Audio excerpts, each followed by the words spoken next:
It's coffee time. I have a lot of energy even though I'm exhausted. Today was huge. Today was such a big day. I'm so sorry I didn't do a video yesterday, but I was literally just sitting in my room going, like so worried about these live streams. But they went fantastic. Those of you who watched them, I hope that you enjoyed them. We had a lot of fun. We had so much fun, and you guys were so sweet tweeting at me and telling me that I was doing good hosting, because I've never hosted or done anything like that before, and I was very nervous about it, just because I didn't know what to expect technically and stuff. But it always helps doing things with your friends, right? Like, just knowing that I was going to show up there, and right at the beginning of the day, I was going to be doing the stream with Jesse and Simon and Holly. It was fantastic. So fun. And it was just 4 of those, you know, just 4 different live streams with my friends talking about conferences that were going on at E3 and how we felt about them, and just people that I love talking about things that we love, and it was easy. It was so easy and fun. So I had a great day. I had a fantastic day. I hope that you guys had a good day as well. I'm going to back up, because since I didn't do a video yesterday, I haven't been able to gush at you about a couple of things. First thing, saw Much Ado About Nothing, and it's hilarious because some of the dialogue doesn't translate to our time period very well, but I loved it, and here is why. I think a lot of people are assuming that Much Ado About Nothing is going to be awful. I thought it was fantastic because there are so many directors that try to tackle Shakespeare with this aspect of with so much reverence to the point that it takes itself far too seriously, if that makes sense. And with this, it was Joss Whedon. Apparently, okay, this is what I've heard, and I don't know if this is true, but apparently Joss invited a bunch of people over. I was like, hey, we're gonna do Much Ado About Nothing. And we're like, oh, okay, and showed up, didn't realize it was gonna be a movie. Like, he didn't communicate that very well to everybody. They showed up and they went, oh, we're filming this? Which is hilarious to me. And it was so fun. There was such a playful, fun aspect to it that I really, really appreciated, because Much Ado About Nothing is so silly, you know, and especially set modern is so silly. The silliest thing I've ever seen in my life. I loved that it was in all black and white. I thought that for whatever reason that gave it something. And I don't know.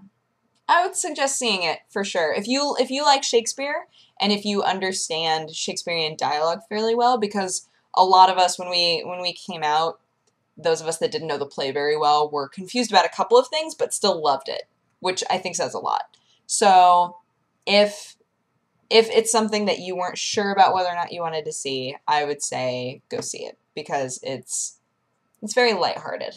It doesn't take itself too seriously, and I love that, because Shakespeare always takes itself too seriously in cinema. Ugh! So that was great. It was great.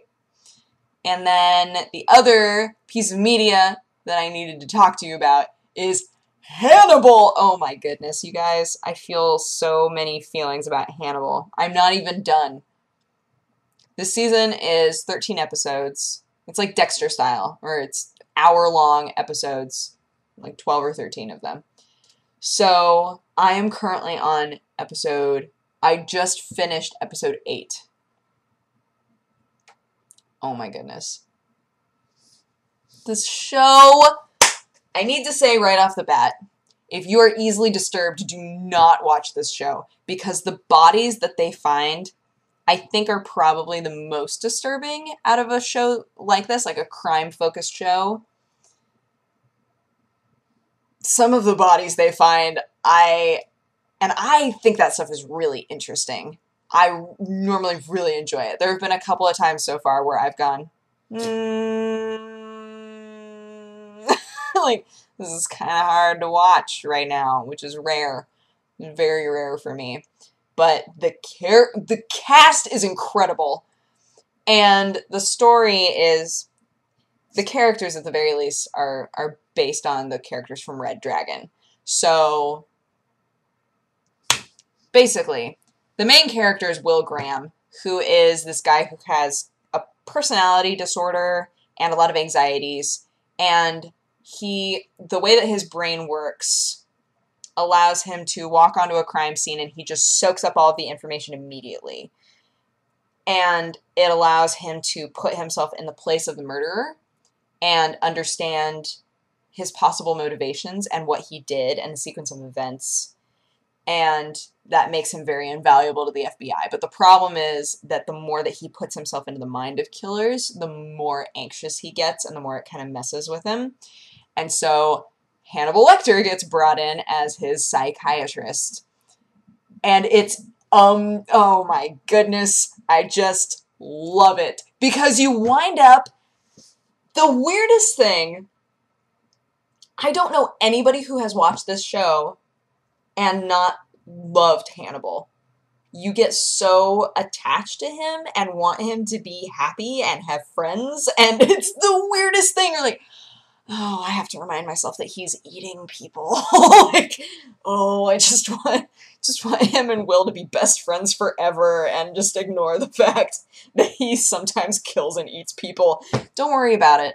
It's not a big deal.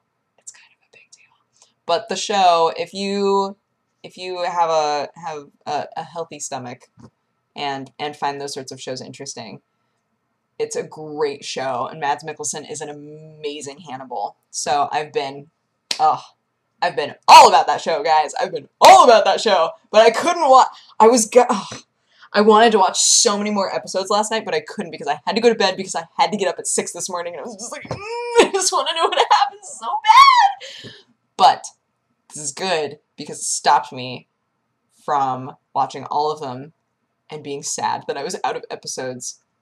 But they only have two episodes left before this season is done. But thank goodness they approved a second season. I was going to be so sad. Ugh, so sad if they didn't have that second season, guys. Anywho, so yes, the live streams went great. Moving on to today. The live streams went fantastic. Basically what we did is E3 had their conferences, and we sat, watched the conference, and responded a little bit while the conference was going on, but didn't want to talk so much that people weren't able to understand what was going on, right? And then we just discussed. We just discussed everything. And it was great. It was so much fun. And yeah. I was so worried.